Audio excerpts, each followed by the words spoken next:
Cuando yo era niño, tenía unos 7 años. Yo soy un niñito alemán, ¿no? Una mañana me levanté y me surgió una pregunta que no sé de dónde venía, pero me surgió la pregunta. Y la pregunta era: ¿nosotros los seres humanos tenemos alguna característica que sea exclusiva, pero exclusivamente los seres humanos, que no tenga ningún otro animal? Esa fue mi pregunta, no sé por qué me vino, pero me vino. Bueno. Entonces, cuando tenía 7 años, y como es lógico, para resolver cualquier cosa, tú vas donde tu profesora, porque a los 7 años los profesores saben todo, ¿no es verdad? Y entonces fui donde mi profesora, Fräulein Holstein, le dije: tengo esta pregunta, ¿usted me podría decir si tenemos alguna característica exclusivamente nosotros? Sí, pues Manfred, me dice, lo que pasa es que nosotros tenemos alma y los animales no tienen alma. No me gustó nada la respuesta. Yo tenía mi caballo, tenía 2 perros y tenía un gato, y yo los observaba y bueno, a mí eran seres que tenían todos los derechos. Además, en ese entonces yo todavía pensaba que Dios era justo, entonces yo dije: ¿cómo va a ser esta discriminación? Pues bueno, no puede ser, no me satisfizo la respuesta. Bueno, pasó un tiempo, otra vez me vuelve la pregunta. Fui donde otro profesor ya un poco más grande y le hice la misma pregunta. Me dice: no, Manfred, lo que pasa es que nosotros tenemos inteligencia y los animales solo tienen instinto. Bueno, tampoco me satisfizo, porque yo a esos mismos animales yo los había visto frecuentemente tomar decisiones que obviamente eran producto de racionalizar, o hago esto, y bueno, mi caballo, no sé, lo había observado muchas veces. Tampoco me satisfizo. Bueno, me olvidé. Y pasaron bastantes años. Yo ya estaba en la universidad. Y un día iba en un bus y me volvió la pregunta, y de repente, ¡pum!, tuve un clic, dije: ya sé. Y me sentí realizado, porque bueno, ahora lo descubrí yo y nadie me lo dijo. Y dije: los seres humanos tenemos humor y los animales no tienen humor. Me sentí realizado. Pero como son estos dramas, bueno, en la investigación, ¿no es cierto?, y en las preguntas, no pasaron 2 semanas y estaba dentro de la oficina de un colega, y encima de su escritorio tenía un paper, y era un paper de un etólogo japonés. Los etólogos son los expertos en comportamiento animal. Y lo empiezo a ver y me encuentro con que este japonés relata la historia de unos pajaritos que hay en Japón que le hacen bromas a otros pajaritos y se ríen de ellos. Bueno, puta madre. Fracasado. Y bueno, pasaron más tiempo y ya, bueno, yo estaba ya en mi doctorado, en fin, y qué sé yo, y mi padre era un notable científico alemán. Nunca, no sé por qué, nunca le había contado esto yo a él. Y esa mañana estábamos ahí tomando desayuno, un día domingo, y le cuento, le digo: mira, papi, fíjate que hace años, de que yo era chico, me he hecho varias veces esta pregunta y todavía no encuentro la respuesta. Pues, ¿qué cosa absolutamente única tenemos nosotros que no tiene nadie más? Y mi padre inmediatamente estaba comiendo su huevito y me dice: prueba con la estupidez, me dice. ¿Quién le digo? Sí, prueba con la estupidez. Bueno, yo quedé totalmente desconcertado, pero claro, me puse a reflexionar y dije: claro, efectivamente, no hay elefantes estúpidos, no hay caballos estúpidos tampoco. Y claro, y empecé a reflexionar. Bueno, y llegó un momento en que tomé en serio el tema y lo investigué a fondo. Incluso hubo un momento en que yo dicté un curso en Estados Unidos, en el MIT y en la Universidad de Wellesley, que era sobre la estupidez humana. Primera vez que se dictaba un curso sobre esa naturaleza, tuve muchos estudiantes y fue bien entretenido. Pero a la vuelta de un rato deja de ser entretenido y se pone dramático. Pero en eso es que me puse a reflexionar y dije: claro, ¿qué es la estupidez? La primera condición para ser estúpido es ser inteligente. ¿No? Todos los que están en esta habitación, sin excepción, más de alguna vez se han dicho a sí mismos, ¿cómo pude ser tan estúpido? Bueno, ¿cierto? Todo, ¿sí o no? Ya, bueno. O sea, tenemos perfecta conciencia de nuestra estupidez. O sea, primero hay que ser inteligente para ser estúpido. Pero ¿en qué consiste el acto estúpido? El acto estúpido consiste en hacer algo en contra de las evidencias que tú tienes. Como le decía Ana yo en Barcelona anoche. Sí, ya, terminamos el cenar y tú te vas a ir y yo te digo, mira, no te vayas por este callejón porque está muy oscuro y hay un hoyo, ahí te puedes caer. No, estás loca, que me voy a caer al hoyo. Te vas y te caes al hoyo. Ese es el acto estúpido. El acto que tú realizas en contra de las evidencias que tú tienes. Bueno, ¿por qué he comenzado mis comentarios por esto? Porque aquí viene una pregunta que le hago a todos ustedes. ¿Hay realmente algo hoy día, en este mundo de hoy, que nosotros no sepamos que no hay que hacer? ¿Tú tienes claro lo que no hay que hacer? Creo que todos tienen perfectamente claro lo que no hay que hacer. Pero lo hacemos. En consecuencia, mi punto de partida es que en última instancia el fondo de por qué estamos como estamos es por la estupidez humana. Y si eso no se reconoce, bueno, vas a estar arreglando cosas por arriba, pero nunca vas a arreglar la enfermedad de fondo.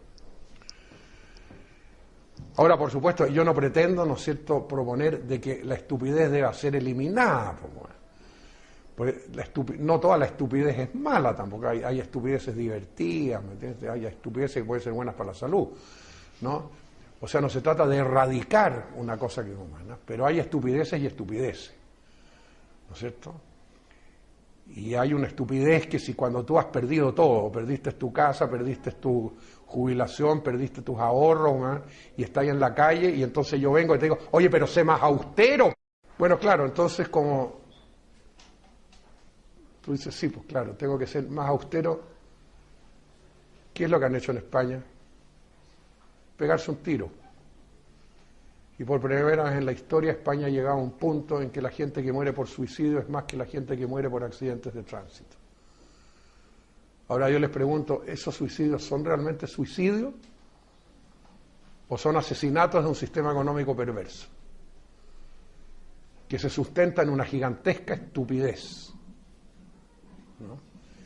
Y yo creo que esa es la respuesta. Este libro que estamos lanzando hoy día, en el fondo trata de revelar y desenmascarar la economía para mostrar todas las estupideces que contiene, ¿no? Y que son muchas y que son muy dramáticas y que han llevado al mundo a las situaciones que estamos conociendo ahora y particularmente ustedes aquí en Europa. Ustedes son países que desde el sur siempre generaron una imagen de que eran lo que había que emular, tenemos que parecernos a ellos, porque los sensacionales, ¿no es cierto?, son los europeos y los Estados Unidos.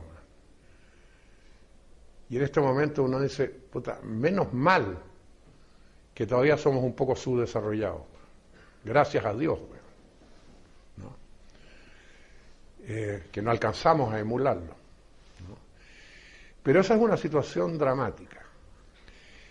Y esto se origina, por supuesto, en la historia de cómo ha evolucionado esa cosa que se llama economía. Para comenzar, lo que llamamos economía ahora y lo que a ti te enseñan como economía en la universidad y a ti, en términos estrictos, no es economía. La economía la definió muy claramente ya Aristóteles en el primer capítulo de la Política, donde distingue dos conceptos, la oikonomia, la economía, y la crematística. La economía es cómo cuidar y conservar la casa, y por casa tú entiendes la sociedad, naturalmente. Y crematística es el mecanismo de comprar, de adquirir.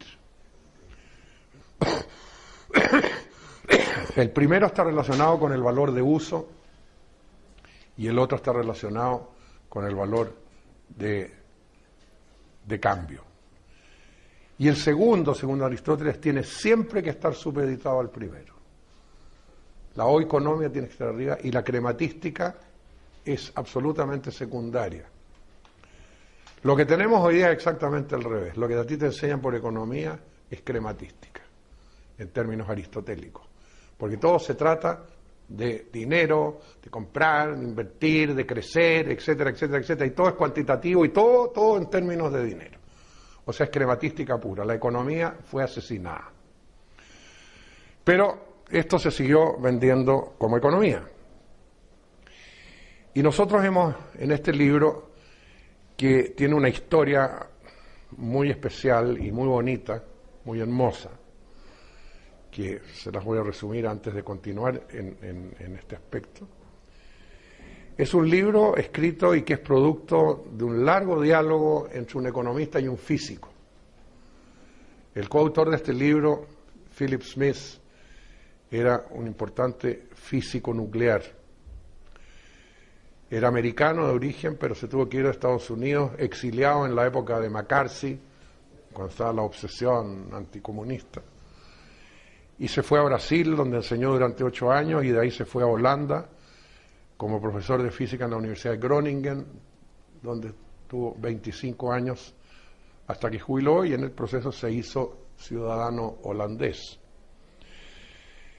Y fue un hombre siempre preocupado, a pesar de ser físico, de la equidad, de la justicia social, ¿no es cierto?, de la armonía, de la cooperación, y fue uno de los fundadores del movimiento Pugwash. El movimiento Pugwash es un movimiento antinuclear creado por los mismos físicos nucleares, un movimiento tremendamente importante que incluso recibió el Premio Nobel de la Paz hace unos 20 años atrás.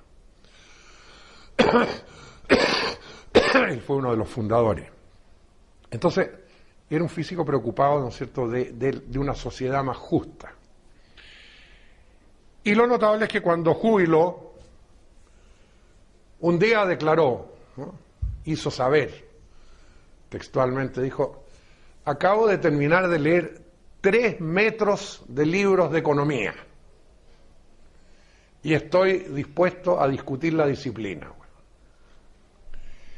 Y justo en ese momento tocó que nos conocimos en un congreso internacional en Ámsterdam de ingenieros y científicos por la equidad mundial, que se realizaba ese año en Ámsterdam, y nos tocó estar en una misma mesa redonda, y esa cosa que se produjo una empatía inmediata. Y cuando terminó la sesión, bueno, salimos caminando, ¿verdad?, por los canales ahí en Ámsterdam y a conversar, en fin, y que yo le dije, bueno, ¿cómo es esto de tus 3 metros de economía? Sí, me dice, porque, claro, me metí, me interesaba, bueno, y me parece que está tan lleno de cosas absurdas, me parece que no. Bueno, le dije, mira, yo estoy de acuerdo contigo, porque yo era un economista disidente. Entonces fue como una de esas cosas de la sincronicidad junguiana, que tenía que encontrarse este economista con ese físico. Bueno, y así fue. Tuvimos 3 noches que caminábamos los canales discutiendo, y cada par de cuadras nos parábamos para tomarnos una buena botella de vino chileno, y ahí continuábamos, ¿no? Bueno, me regresé a Chile, a Valdivia, donde vivo yo, que es en el extremo sur de Chile, a 1000 kilómetros al sur de Santiago. En ese entonces yo era rector de la Universidad Austral de Chile, en Valdivia. Y siguió la correspondencia y cambiábamos opiniones, hasta que un día le dije, oye, mira, ¿por qué te vienes a pasar unos 3 o 4 meses acá para que conversemos tranquilos? Aquí Valdivia es el mejor lugar del mundo para conversar. Estamos rodeados de pura naturaleza, bosque nativo, 6 ríos, en fin, enormes, en fin, fantástico. Así que vente para acá. Ya, pues llegó. Y efectivamente nos volamos durante 4 meses, todas las noches, ¿no?, hablando de economía, de física cuántica, de astrofísica, bueno, de transdisciplinariedad, bueno, una maravilla. Bueno. Y hicimos muchas notas, en fin, y qué sé yo. Y finalmente dije, mira, ¿por qué no escribimos un libro, bueno, juntos sobre esta cosa? Ya, pues, escribamos el libro. Bueno, y quedamos que él iba a escribir la primera parte, principalmente, porque todo lo hicimos entre los dos, pero principalmente la primera parte, que era el análisis crítico de qué es lo que había ocurrido, ¿no?, con el desarrollo de la economía desde Adam Smith para adelante. Y la idea era que yo, a mi vez, iba a escribir una segunda parte del libro, que era proponer una economía nueva, distinta, ¿no es cierto?, para el siglo XXI. Bueno, y empezamos y fue muy bonito, intercambiamos, nos mandábamos los capítulos, en fin, los comentarios, hasta que se fue conformando como el 80% de la parte de él, y yo estaba trabajando en la mía. Y finalmente, cuando yo ya tenía la mía también bastante armada, viajé a Groningen y nos sentamos ahí juntos todo un día, viendo todo lo de él y todo lo mío. Bueno, estábamos totalmente de acuerdo, pero lamentablemente él en ese momento ya estaba muy enfermo y 2 semanas después murió. Y él sabía que se iba a morir ya, y yo también me di cuenta que ya en cualquier momento se iba a morir. O sea, ese era un encuentro de despedida, definitivamente. Y cuando nos despedimos me dijo, Manfred, lo único que te pido, que hagas todo lo posible para que este libro sea publicado. Porque yo quiero que ese sea el último testimonio de mi vida. Se lo prometí, bueno, y ahí está. Y fue una aventura muy hermosa porque es notable, ¿no es cierto?, cómo alguien viniendo de la ciencia más dura no se demora nada en descubrir todos los trucos y tonterías, ¿no?, que hay en la teoría económica. Y sobre todo por el hecho de que esta teoría económica que a ustedes les enseñan es producto del siglo XIX, de fines del siglo XIX, de los neoclásicos, a los cuales, a mi juicio, les dio un tremendo complejo de inferioridad por no ser físicos, ¿no? Era la época de adoración de nuevo de Newton, Newton ya era lo máximo, ¿no es cierto?, de la humanidad. Y entonces, claro, estos economistas, Jevons, Walras, Bentham, etcétera, estaban obsesionados de que tenían que parecerse a Newton. Y entonces, bueno, ¿qué hacemos? Porque claro, efectivamente, bueno, nosotros tenemos que parecernos a Newton. Y era una obsesión. Y claro, se desternillaron pensando, en fin, y qué sé yo, qué hacemos. Y una cosa la tenían clara, que Newton había descubierto una ley natural fundamental, la ley de la gravedad, a través de la cual se podía explicar muchos aspectos del comportamiento del universo. Y esa era la gran contribución de Newton, por la ley de la gravedad, la gravitación universal, en fin, qué sé yo, una ley espectacular. Entonces la preocupación de estos señores es que también tiene que haber una ley igualmente fundamental que explique el comportamiento humano. Vamos buscando cuál es. Y claro, se desternillaban ahí, bueno, pensando, qué sé yo. Hasta que una mañana, el señor Bentham, probablemente cuando se estaba afeitando, bueno, lo tengo. La ley fundamental es la utilidad, utility. Todos los seres humanos siempre se comportan con el propósito de maximizar su utilidad. Listo, miren, chicas, estamos igual que Newton. Acabó el problema. Ya está.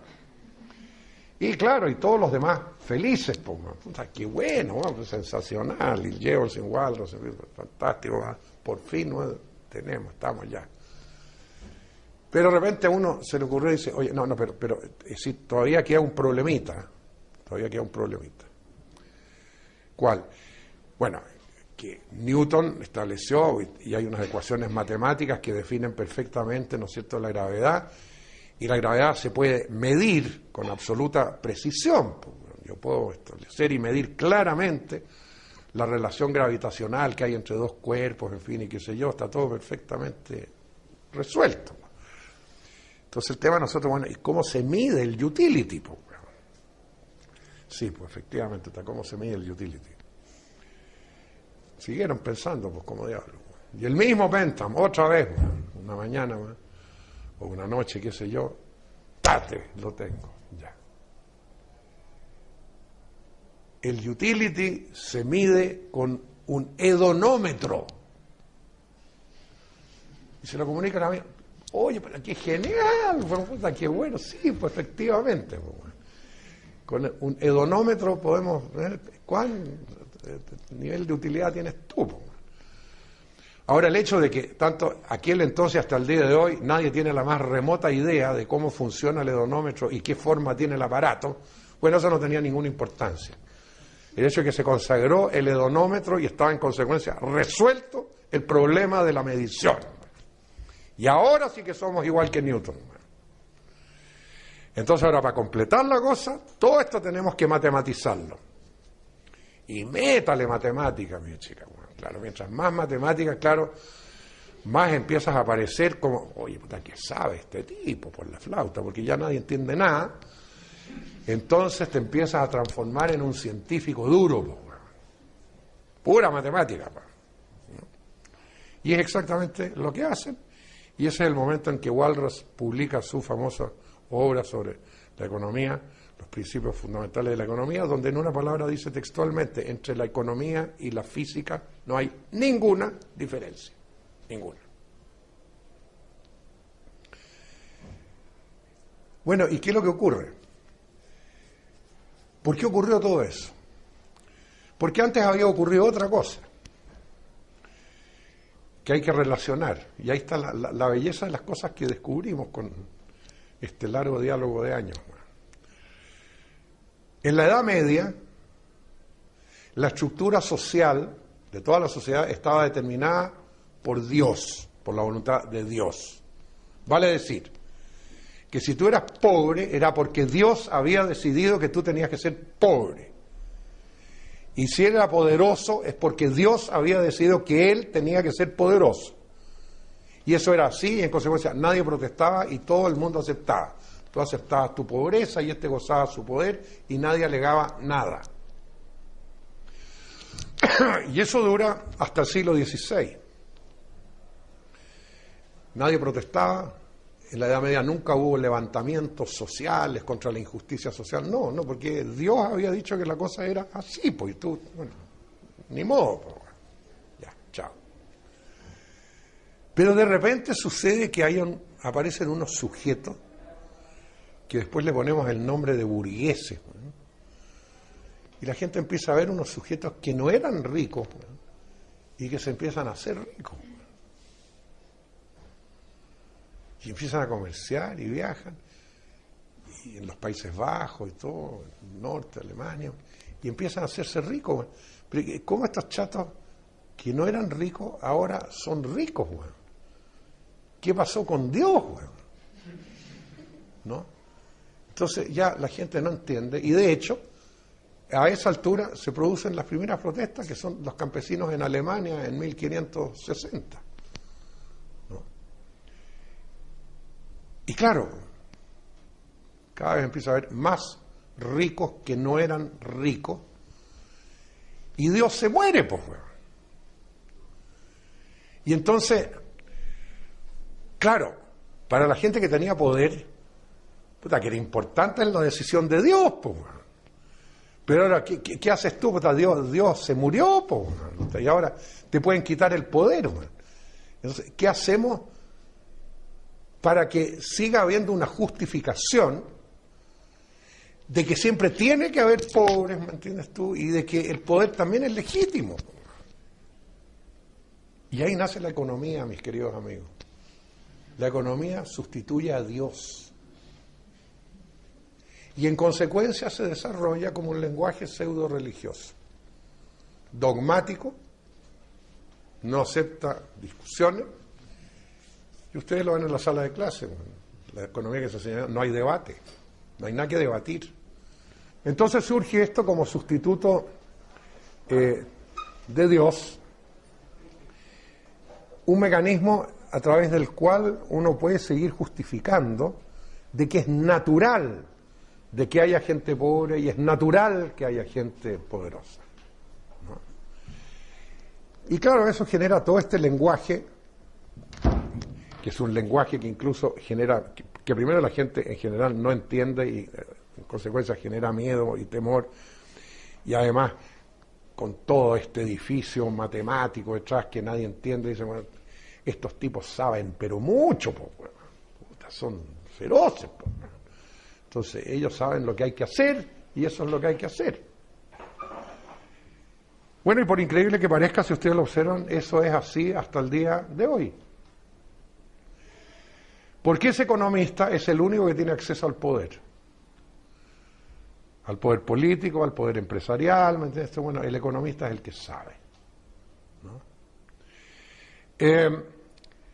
Pero sucede que obviamente ese mundo que construyeron los neoclásicos a fines del siglo XIX es un mundo completamente ilusorio, está basado en modelos matemáticos, y como muchas veces el modelo no funciona, entonces ahí comienza el proceso de los economistas de generar una serie de trucos, ¿no?, para seguir pareciendo impecables, ¿me entiendes tú?, frente a todo lo absurdo.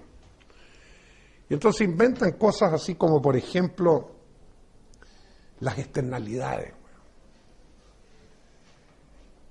Sucede que yo, sigo una política económica, eso, bueno, y por ahí me sucede un desastre en el medio ambiente, y ahí con los trabajadores, en fin, no, pero eso son externalidades, eso no tiene nada que ver con lo que yo estoy haciendo. Eso es responsabilidad de otro, bueno, de otro. ¿Sí? O sea, el truco de las externalidades es rehuir a la responsabilidad de lo que yo provoco. De manera de decir, no, eso no lo provoqué yo. En consecuencia, no es culpa mía, que otros la arreglen. Pero esto es la cosa, ya. Y ahí comienzan los trucos. Y cuando de repente se le pregunta a la economista, bueno, ¿cómo ve usted cuál va a ser la tendencia, ¿no es cierto?, de aquí al próximo año, en los próximos 2 o 3 años, en fin? La predicción económica, claro, ahí vamos al modelito de nuevo. Y aquí viene el otro invento genial, pues, bueno, de los economistas, que dice, mire, lo que va a ocurrir es esto, esto y esto, y agregan una palabrita, además en latín porque suena más científico, ceteris paribus. Ceteris paribus quiere decir que esto va a ocurrir así y así, siempre y cuando no ocurra ninguna cosa en ninguna otra parte. Eso es el ceteris paribus. Entonces resulta que la predicción falló, pues, bueno, nada que ver. ¿Cuál es la respuesta del economista? Bueno, no es culpa mía que ceteris non paribus, pues, bueno. No tengo nada que ver, pues, ¿verdad? Bueno. Entonces tienes el hedonómetro, las externalidades, el ceteris paribus, bueno, y todo, ¿me entiendes tú?, para seguir pareciendo, pero un científico impecable. Bueno. Y el otro descubrimiento que hicimos, que en todo este proceso, claro, no toda la economía fue así. Porque a lo largo de la economía hay muchos pensamientos económicos y otros totalmente distintos de lo que estamos diciendo. Y hubo pensadores que realmente plantearon cosas completamente distintas. Pero ocurre una cosa sistemáticamente en los últimos 300 años. Sistemáticamente, siempre, en todos los periodos, la visión económica que termina siendo la dominante es la que favorece al poder y al dinero. Y las otras quedan debajo de la alfombra. Chao. Y gente notable como Sismondi y otros, ¿no es cierto?, que fundamentan la justicia debajo de la alfombra. Ese tipo se fregó, está afuera. El caso de Sismondi es uno de los que analizamos muy a fondo, ¿no? Y eso sistemáticamente. Y ahora lo mismo. Piensen ustedes, en este siglo, hubo un momento, 20 años, en que surge el keynesianismo. Keynes era un hombre preocupado por el ser humano, el empleo. Gracias a Keynes se resolvió la gran crisis del 29-30, ¿no es cierto? Pero rápidamente, no, esto no, debajo de la alfombra, y bueno, después de eso que viene el neoliberalismo, ¿no es cierto?, que estamos viviendo hoy día, que vuelve a ser hijo fundamental de la economía neoclásica. Entonces hemos llegado a una situación tan absurda que que tú estás en una universidad estudiando una disciplina del siglo XIX, no del siglo XXI. Hoy en día no tenemos física del siglo XIX, no tenemos biología del siglo XIX, no tenemos astrofísica del siglo XIX, no tenemos antropología del siglo XIX, no tenemos nada del siglo XIX. Lo único que tenemos del siglo XIX es la economía. Entonces se supone que tú tienes que resolver problemas del siglo XXI con teorías del siglo XIX. Y que además son indiscutibles y son dogmáticas. Cuando yo estudié economía, a fines de los 50, comienzo de los 60, no, a fines de los 50, claro, en aquel entonces todavía había dos ramos que eran fundamentales en el currículum, pero realmente fundamentales, que eran historia económica y historia del pensamiento económico. Eso ya no están en ningún currículum. Ya no hay historia económica ni historia del pensamiento económico. ¿Para qué quieres saber lo que pasa si ya está el modelo definitivo para la eternidad? O sea, ese nivel de arrogancia, además, ¿no? ¿Para quién quieres saber lo que hacían los idiotas de antes? No, ¿para qué? Si ya ahora está todo resuelto. Entonces, evidentemente eso termina generando una incoherencia profunda. Y lo que se está haciendo, se están formando profesionales de una manera tal de que nunca van a entender el mundo real. Porque el mundo real para ellos es el modelo matemático. Y si ese modelo matemático no funciona, no es porque el modelo está malo, sino que porque la realidad hace trampa. Y la función de la realidad es adaptarse al modelo, caramba, bueno. Y si no, esa realidad no sirve, bueno. Chao. Punto. No, todavía no, pues espérate. Espérate, aguántate, pues, anótala ahí para que no se te olvide. ¿No? Sí, después todo lo que quieras. Bueno, entonces, de esa manera, llegamos a la situación en que estamos hoy.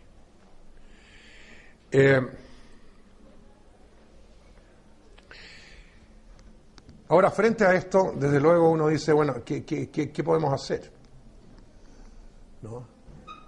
Ya la gente en general cada vez, aunque no entienda economía, sabe que, bueno, que esto no funciona. Tú ya no necesitas entender el modelo matemático para darte cuenta, bueno, esto no está funcionando, porque a mí me está yendo pésimo, ¿me entiendes tú? Y la experiencia de ustedes en Europa es clara en ese sentido. Bueno, ¿qué se puede hacer? Bueno, obviamente lo que hay que hacer, en primer lugar, es enseñar una economía distinta, que sea coherente con el mundo en que vivimos y que haga posible que ese economista entienda el mundo real. La segunda parte del libro nosotros nos extendemos en ese aspecto y proponemos cómo debería ser una nueva economía. Y que en pocas palabras la puedo definir. Una nueva economía, como nosotros la proponemos, debiera sustentarse en 5 postulados fundamentales y un principio valórico irrenunciable. El postulado número 1 es que la economía está para servir a las personas y no las personas para servir a la economía. 2, el desarrollo tiene que ver con personas y no con objetos. 3, el crecimiento no es lo mismo que el desarrollo, y el desarrollo no precisa necesariamente de crecimiento. 4, ninguna economía es posible al margen de los servicios que prestan los ecosistemas. Y 5, la economía es un subsistema de un sistema mayor y finito, que es la biosfera. En consecuencia, el crecimiento permanente es imposible. Y el principio valórico irrenunciable sobre el cual debiera construirse una nueva economía es que bajo ninguna circunstancia un interés económico puede estar por sobre la reverencia por la vida. Recorran los 6 puntos y uno por uno, lo que tenemos hoy es exactamente lo contrario. Exactamente lo contrario. Todos estamos al servicio de la economía y no la economía al servicio nuestro. Había una vez un país que se llamaba Estados Unidos, al cual evidentemente le dedicamos un capítulo ahí que se llama Estados Unidos, un país en vías de subdesarrollo, que es una nueva categoría, países que se están subdesarrollando, ¿no? Había un país que se llamaba Estados Unidos que era la potencia industrial más grande del mundo. Vayan ahora, no hay ninguna industria en Estados Unidos. Ni siquiera una escobilla de dientes, bueno, se fabrica en Estados Unidos, se fabrica en China, en Indonesia, bueno, qué sé yo. ¿Por qué? Porque claro, se descubrió esa cosa del outsourcing, ¿no es cierto? Yo mando mi empresa ahora para allá y ahí pago la 20ª parte, bueno, de lo que estoy pagando aquí de sueldo, bueno, y fantástico. Y nosotros estudiamos concretamente el caso de los zapatos Nike, ¿no? Bueno. Fueron a Indonesia y ahí a través de subcontratistas en subterráneos horribles, unas niñitas entre 12 y 14 años son las que hacen los zapatos, se le paga 10 centavos de dólar la hora. Costo final del zapato, $8.50 y se sigue vendiendo a 140. ¿Qué significa esto? Puta, que es buen negocio la pobreza. Pucha, que es buen negocio la pobreza. Puta, que podemos ganar plata gracias a los pobres. Y en ese contexto tienen ustedes los organismos internacionales con grandes programas para la superación de la pobreza. El Banco Mundial, el Fondo Monetario. Y ahí les contaba ayer en Barcelona una anécdota, también hace unos 7 años atrás, cuando todavía era presidente del Banco Mundial James Wolfenson, me invitó a que fuera al Banco Mundial con otros 6 economistas, entre ellos estaba Amartya Sen, que después recibió el mal llamado Premio Nobel de Economía, para que opináramos sobre el nuevo proyecto que estaba desarrollando el Banco Mundial para la superación de la pobreza. Bueno, llegamos allá, estuvimos 2 días reunidos entre los 7 y llegamos a un cierto consenso. Pero aparte del consenso, cada uno tenía algunos aspectos que no encajaban en el consenso. Ya. Y al tercer día nos juntamos con Wolfenson, bueno, le explicábamos, mire, este es el consenso a que hemos llegado, bueno, respecto al programa, en fin, esto es lo que nos parece, etc. Y después cada uno dijo el aspecto suyo individual que no estaba dentro del consenso. Y cuando me tocó a mí, yo le dije, mire, doctor Wolfenson, a mí me parece que lo primero que hay que reconocer, si se quiere hacer un plan mundial de superación de la pobreza, ¿no?, es que si se supera la pobreza, este modelo se colapsa. Este modelo necesita la pobreza. ¿Para qué te digo que, bueno, no está de más decir que nunca más me invitaron al Banco Mundial, eso, ¿no? Esa fue la última vez que fui, ¿no? Y es así, pues, ¿no? ¿Qué vas a hacer ahora con la Nike y todo lo demás si ya no hay más pobres? Bueno, se te colapsa el modelo, ¿no? Pero todo está armado de tal manera, ¿no es cierto? Y ha sido tan genial. El aporte más genial de los economistas es cómo han podido disfrazar su mediocridad y su absurdez, ¿no?, y seguir apareciendo importantes. Bueno, en eso han sido absolutamente geniales. Y eso ya culmina al máximo, puta, cuando logran inventar un supuesto premio Nobel. Pues, bueno, puta madre. Bueno. La física, la biología, ¿no es cierto?, y la economía, pues, o sea, estamos otra vez, pues, bueno, Newton y yo estamos iguales, ¿verdad? Claro, ahora otra vez, truco de publicidad, pues, bueno, porque resulta que el premio Nobel de Economía no existe. Lo que existe es un premio del Banco Real de Suecia, premio de Economía del Banco Real de Suecia en memoria de Alfred Nobel, bueno. Podrían haberle puesto en memoria de Adam Smith, porque por último Alfred Nobel no tenía nada que ver en el baile, pues, bueno. Pero claro, yo le pongo el nombre Nobel, puta, y queda igual que los otros, pues, bueno. Y entonces además, claro, presiona al banco para que ese premio lo entreguen el mismo día que entregan los demás, pues, bueno. Resultado, premio Nobel de Economía, no existe. Pero la imagen en el público es que sí existe. Lo cual una vez más refuerza, ¿no es cierto?, la solidez de la ciencia económica. Ciencia que no existe. Piensen ustedes, si la economía fuese una ciencia y en consecuencia los economistas fuesen científicos, obviamente un científico se comporta como científico. ¿Y cómo se comporta un científico cuando una tesis determinada que en nuestro trabajo se demuestra que no funciona? ¿Qué es lo que hace el científico? Como loco, inmediatamente vuelven a investigar para descubrir, bueno, ¿cuál es la otra? Pues, bueno, esta no sirve, se bota a la basura, se acabó. Bueno, eso es exactamente lo que el economista no hace. La cosa revienta una y otra vez y se insiste en lo mismo. O sea, es el comportamiento más perfectamente anticientífico que puede haber. Ahora quedó demostrado desde el 2008, ¿no es cierto?, de que este modelo es un desastre. ¿Y qué es lo que han hecho? Insistir en el modelo, con más fuerza todavía. Y los resultados, bueno, ustedes los han vivido y los siguen viviendo y los seguirán viviendo porque esto no ha terminado, va a venir otra mucho más grande todavía. Y esto que ocurrió en octubre del 2008, una semana antes, ningún economista se dio cuenta que venía. Pero el tipo que vendía la verdura en la esquina tenía perfectamente claro que se venía la cosa, ¿no? Y la dueña de casa tenía perfectamente claro, mira, aquí se viene un despelote, pero el economista no. Incluso 15 días antes el presidente de la FED en Estados Unidos dice que la economía estaba sensacional, que no había ningún problema, bueno. 15 días antes.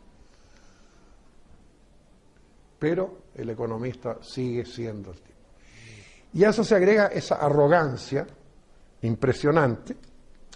Y al respecto, quiero leerles a ustedes un parrafito que tengo aquí, que resume todo lo que estoy diciendo. Cuando Icaria decidió hacer la traducción del libro, que por cierto es una traducción extraordinaria, yo ya lo felicité públicamente en Barcelona y lo vuelvo a hacer, porque esta es una de las editoriales en ese sentido más serias y más profesionales que he encontrado en mi vida. Me pidió Ana que escribiera una paginita para la edición española, cosa que hice.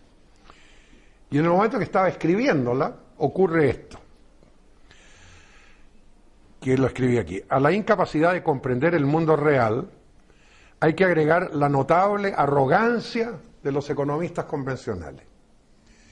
En el momento de escribir estos comentarios, me encuentro con un artículo que analiza un libro recientemente editado por el profesor español Ignacio Palacios Huerta. Tenía el diario ahí encima de mi escritorio, veo el diario y me encuentro eso, justo cuando estaba escribiendo esto. El articulista manifiesta que es cierto que esta profesión, la economía, no previó la crisis financiera, pero aún así, el editor escribe en la introducción que, cito, los economistas saben más sobre las leyes de las interacciones humanas y han reflexionado más profundamente sobre ellas y con mejores métodos que cualquier otro ser humano. Bueno. Fin de cita. El señor Ignacio Palacios Huerta, profesor español, espero que no sea profesor tuyo. Bueno. Entonces eso agrego yo. Es bueno saber que la filosofía, el derecho, la psicología, la sociología, la antropología, la medicina y tantas otras están de más, ¿no? ¿Para qué recurrir a ellas si basta con preguntarle a un economista?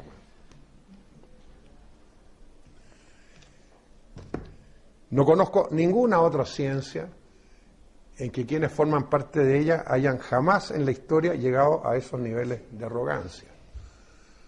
Piensen ustedes en la historia de la física. No había nada más sólido, ¿no es cierto?, que esa física newtoniana.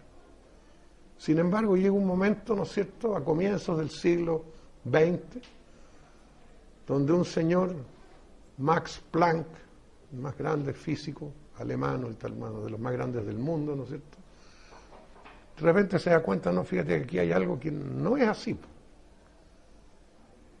Y los físicos son capaces de sobrevivir al derrumbe de todo el edificio de la física clásica. Bueno. Y aceptan que el edificio se derrumbe, coño. con pena, todo lo que ustedes quieran, pero dice, bueno, no, bueno, debajo de este edificio, bueno, hay otra cosa pues, bueno, que tenemos que descubrir. Claro, y llega la física cuántica. Y esa maravillosa física, hace 90 años, que nos está diciendo que el mundo no es como nosotros creemos que es. Y lo notable es que ese mensaje que ya tiene 90 años todavía no le ha llegado a la economía, o en el correo, puta, que va lento, bueno. ¿No? Porque ¿qué es lo que revela ese nuevo mensaje? Que dice que el mundo no es como creemos que es. La materia no está hecha de materia. ¿No? Las cosas cristalizan como resultado de la observación, como resultado de la conciencia humana. Si yo observo un fenómeno subatómico, ese fenómeno ocurre solamente porque lo estoy observando. Si no lo estoy observando, no ocurre. O sea, yo soy creador de la realidad, ¿no? Vale decir que el observador y lo observado son un solo ente absolutamente inseparable. O sea, ese mundo cartesiano de las partes y todo se acabó. O sea, el mundo no es mecánico como se pensó y como lo decía la física newtoniana, el mundo es orgánico. En un mundo mecánico ustedes tienen sistemas con partes y los pueden deshacer, como decía Descartes, con todas las partes, lo veo y después lo armo de nuevo y ahí ya entendí la cosa. En el mundo orgánico los sistemas no tienen partes, sino que tienen participantes, en que todos son igualmente importantes y son absolutamente inseparables. Nosotros ya no podemos hablar de la naturaleza sin hablar de nosotros mismos, porque somos eso, y ella es nosotros. Y esto se relaciona muy bellamente con las antiguas sabidurías que siempre uno vuelve a encontrar en las culturas tradicionales, ¿no? La cultura Zulu y Xhosa de Sudáfrica, el precioso concepto del Ubuntu. Ubuntu quiere decir yo soy porque tú eres, nosotros somos porque ellos son. ¿Qué significa? De que todo está relacionado y que nada puede ser si no es por el conjunto. ¿Y qué dice la economía convencional? Somos puros individuos. Cada uno maximiza su utilidad, ¿no? Y eso es. Y no hay más. Y va tan lejos, y lo encontrará en un libro de texto de Introducción a la Economía, que en ese mundo de la economía neoclásica, la solidaridad es un acto irracional. Es un acto irracional. Lo racional es maximizar tu utilidad. La solidaridad es irracional. Bueno. Y en un mundo orgánico, todo es cooperación. Cada participante coopera con el otro participante. ¿No es verdad? Todo está unido con todo. Y eso ya experimentalmente lo ha demostrado la física cuántica. Y ese mensaje, bueno, frente a eso, la economía se mantiene absolutamente esterilizada e incólume. El mensaje no ha llegado. Bueno, ya dije los principios para una nueva economía y ahora, ¿qué es lo que hay que hacer? Lo que hay que hacer lo tienes que hacer tú y tú. No podemos esperar ni pretender un cambio si no cambia la universidad. A mi juicio, en esta circunstancia, la institución de mayor responsabilidad en el mundo en este momento es la universidad. Y en la medida que la universidad no sea capaz de cambiar y reestructurar la enseñanza de la economía, no hay esperanza. Y la única manera de lograr eso es a través de la presión de usted. Esto ya empezó, ¿no es cierto?, con la economía postautística. Empezaron los muchachos en Francia, se extendió a Cambridge, etcétera, incluso llegó a Harvard, ¿no?, donde ocurrió una cosa, a mi juicio, notable, en la supuestamente mejor universidad del mundo, para que ustedes vean la mediocridad que puede haber en una supuesta mejor universidad del mundo, donde la introducción a la economía le enseña al señor Mankiw, seguramente es el mismo libro de texto que tienen ustedes, que es el libro de texto más tóxico, que yo he visto en mi vida, ¿no es cierto? Fíjense ustedes, los que no lo conocen, ¿no? Es un libro que comienza en el primer capítulo, una persona racional Piensa en el margen, y estos son los 10 principios, ¡pum! Y ese ladrillo se lo tiran encima al muchacho, ¿no? En ninguna parte dice de dónde salieron esos 10 principios, ¿no es cierto?, de producto de qué investigación, ¿no es cierto?, qué evidencia empírica. No, nada. El ser racional es este. Y le tiran el ladrillo a un chico de 19 años. Y eso es una verdad absoluta. Entonces, claro, el chico no quiere parecer irracional, pues. Entonces ya comienza a ser domesticado. Al entrar la clase número 1 de Economics 101, ¿verdad? Ya le tiraron el ladrillazo. Y enseguida vienen todos los cuentos de hadas, ¿no es cierto?, de la mano invisible, bueno, y todas esas macanas, ¿me entiendes tú?, propias de economistas que además nunca leyeron a Adam Smith.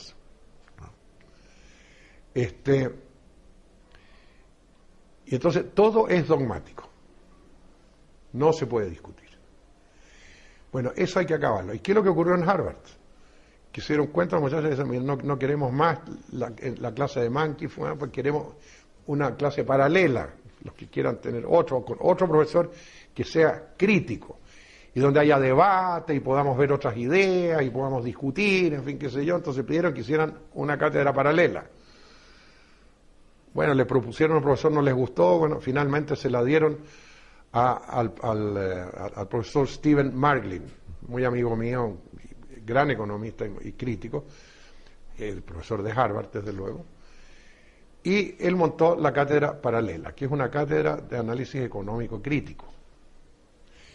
¿Qué creen ustedes que pasa en Harvard? Los estudiantes que toman el curso de Mankiw tienen crédito. Los que toman el de Marglin no tienen crédito. O sea, lo tomas por puro gusto nomás. Y así todo tiene una buena cantidad de estudiantes. Y eso en una universidad como Harvard. Entonces eso solo se puede superar con la presión de los propios estudiantes. Bueno, no queremos más esto. Queremos que nos enseñen una economía que tenga que ver con el mundo real.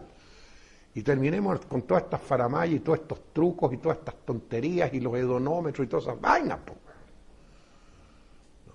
Y entendamos que las personas son personas que funcionan con sentimientos, con pasiones, con dolores, con amores, etcétera, etcétera. ¿No? Es decir, y con esto voy a terminar, es para construir un mundo distinto al que hemos alcanzado. Si ustedes me dijeran que yo diga en una frase la característica fundamental del mundo, de la evolución, del punto de evolución a que hemos llegado, yo diría que hemos llegado a un punto en que sabemos mucho, sabemos muchísimo, pero comprendemos muy poco. Y saber y comprender son dos cosas muy distintas. Tú puedes haber estudiado todo lo que se puede estudiar, desde una visión teológica, antropológica, sociológica, biológica y hasta bioquímica, todo lo que tú quieras, sobre un fenómeno humano que se llama amor, como lo hizo Erich Fromm. El resultado va a ser que tú vas a saber todo lo que se puede saber sobre el amor, ¿sí? Pero nunca vas a comprender el amor a menos que te enamores. ¿Te das cuenta? ¿Qué significa entonces? Que yo solo puedo comprender aquello de lo cual me hago parte, aquello de lo que soy parte. Si no soy parte de, puedo tener información, pero no voy a comprender. Mientras sigamos, yo estoy aquí, por allá afuera está la naturaleza, dice. No, señor. Yo soy la naturaleza y la naturaleza es yo. ¿Cierto? Allá están los pobres. No, señor, todos somos pobres. Todos somos buenos, todos somos malos. ¿Sí? Somos una cosa, estamos totalmente integrados. Y en la medida que no logremos esa integración, no vamos a comprender. Y a mi juicio, lo que hoy día necesita el mundo frente a todo este desastre, no es saber más, sino que empezar a comprender. Comprender el dolor de esa persona que se pegó el tiro, güey. No me sirve la estadística. Mire, fueron tantos. No. Yo quiero sentirlo. ¿Qué pasó? Entonces, en el momento que seamos capaces de comprender, bueno, ahí cambia el mundo. Y ustedes están siendo educados de manera sistemática para que no comprendan, sino que solamente acumulen conocimientos y además todavía conocimientos ilusorios. Bueno, ya con esto despotriqué bastante, ya terminé. Gracias.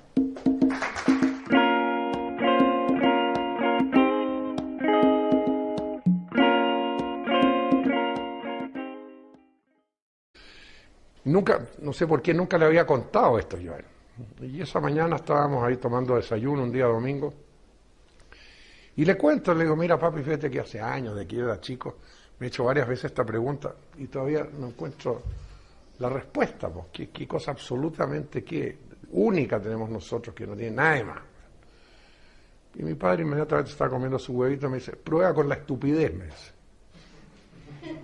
¿Quién le digo? Sí, prueba con la estupidez. Bueno, yo quedé totalmente desconcertado, pero claro, me puse a reflexionar y dije, claro, efectivamente, no hay elefantes estúpidos, no hay caballos estúpidos tampoco. Y claro, y empecé a reflexionar, bueno, llegó un momento en que tomé en serio el tema y lo investigué a fondo.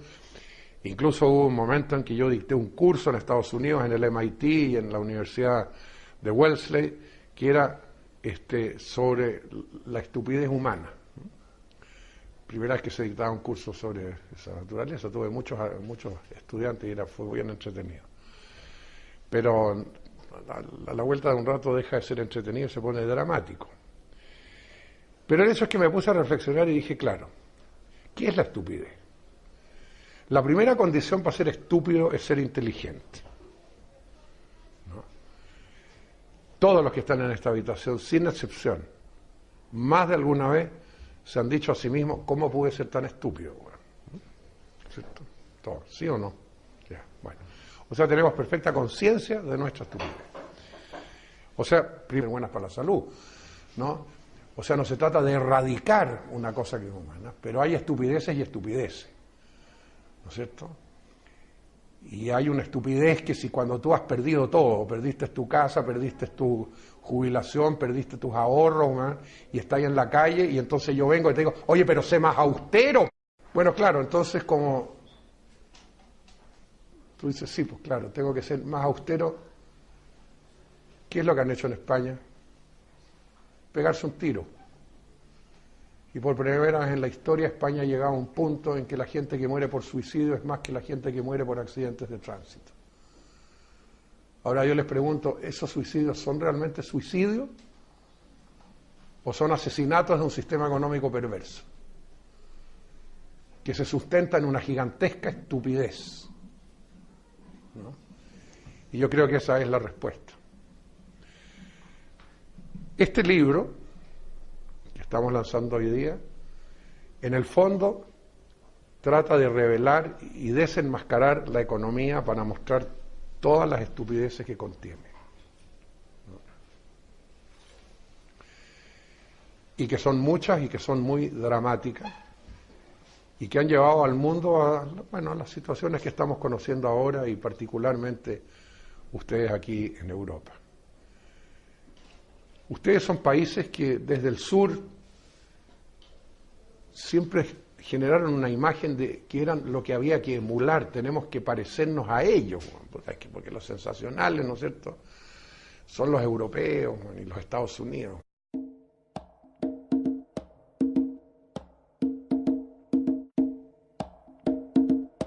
Cuando yo era niño, tenía unos 7 años. Yo soy un niñito alemán, ¿no? Una mañana me levanté y me surgió una pregunta que no sé de dónde venía, pero me surgió la pregunta. Y la pregunta era, ¿nosotros los seres humanos tenemos alguna característica que sea exclusiva, pero exclusivamente los seres humanos, que no tenga ningún otro animal? Esa fue mi pregunta, no sé por qué me vino, pero me vino. Bueno. Entonces, cuando tenía 7 años, y como es lógico, para resolver cualquier cosa, tú vas donde tu profesora, porque a los 7 años los profesores saben todo, ¿no es verdad? Y entonces fui donde mi profesora, Fräulein Holstein, le dije, tengo esta pregunta, ¿usted me podría decir si tenemos alguna característica exclusivamente nosotros. Sí, pues Manfred me dice, lo que pasa es que nosotros tenemos alma y los animales no tienen alma. No me gustó nada la respuesta. Yo tenía mi caballo, tenía 2 perros y tenía un gato y yo los observaba y bueno, a mí eran seres que tenían todos los derechos. Además, en ese entonces yo todavía pensaba que Dios era justo, entonces yo dije, ¿cómo va a ser esta discriminación? Pues no puede ser, no me satisfizo la respuesta. Bueno, pasó un tiempo, y otra vez me vuelve la pregunta. Primero hay que ser inteligente para ser estúpido. Pero ¿en qué consiste el acto estúpido? El acto estúpido consiste en hacer algo en contra de las evidencias que tú tienes. Como le decía Ana yo en Barcelona anoche. Sí, ya, terminamos de cenar y tú te vas a ir y yo te digo, mira, no te vayas por este callejón porque está muy oscuro y hay un hoyo, ahí te puedes caer. No, estás loca, que me voy a caer al hoyo, se te ocurre, te vas y te caes al hoyo. Ese es el acto estúpido. El acto que tú realizas en contra de las evidencias que tú tienes. Bueno, ¿por qué he comenzado mis comentarios por esto? Porque aquí viene una pregunta que le hago a todos ustedes. ¿Hay realmente algo hoy día, en este mundo de hoy, que nosotros no sepamos que no hay que hacer? ¿Tú tienes claro lo que no hay que hacer? Creo que todos tienen perfectamente claro lo que no hay que hacer. Pero lo hacemos. En consecuencia, mi punto de partida es que en última instancia el fondo de por qué estamos como estamos es por la estupidez humana. Y si eso no se reconoce, bueno, vas a estar arreglando cosas por arriba, pero nunca vas a arreglar la enfermedad de fondo. Ahora, por supuesto, yo no pretendo, ¿no es cierto?, proponer de que la estupidez deba ser eliminada. Porque no toda la estupidez es mala tampoco, hay estupideces divertidas, ¿me entiendes? Hay estupideces que pueden ser de otro profesor ya un poco más grande. Y le hice la misma pregunta, me dice, no, Manfred, lo que pasa es que nosotros tenemos inteligencia y los animales solo tienen instinto. Bueno, tampoco me satisfizo porque yo, a esos mismos animales, yo los había visto frecuentemente tomar decisiones que obviamente eran producto de racionalizar, o hago esto, y bueno, mi caballo, no sé, lo había observado muchas veces. Tampoco me satisfizo. Bueno, me olvidé. Y pasaron bastantes años. Yo ya estaba en la universidad. Y un día iba en un bus y me volvió la pregunta y de repente, ¡pum!, tuve un clic y dije, ya sé. Y me sentí realizado porque, bueno, ahora lo descubrí yo y nadie me lo dijo. Y dije, los seres humanos tenemos humor y los animales no tienen humor. Me sentí realizado. Pero como son estos dramas, bueno, en la investigación, ¿no es cierto?, y en las preguntas, no pasaron 2 semanas y estaba dentro de la oficina de un colega y encima de su escritorio tenía un paper, lo tomé el paper, y era un paper de un etólogo japonés. Los etólogos son los expertos en comportamiento animal. Y lo empiezo a ver y me encuentro con que este japonés relata la historia de unos pajaritos que hay en Japón que le hacen bromas a otros pajaritos y se ríen de ellos. Bueno, puta madre. Fracasado. Y bueno, pasaron más tiempo y ya, bueno, yo estaba ya en mi doctorado, en fin, y qué sé yo, y mi padre era un notable científico alemán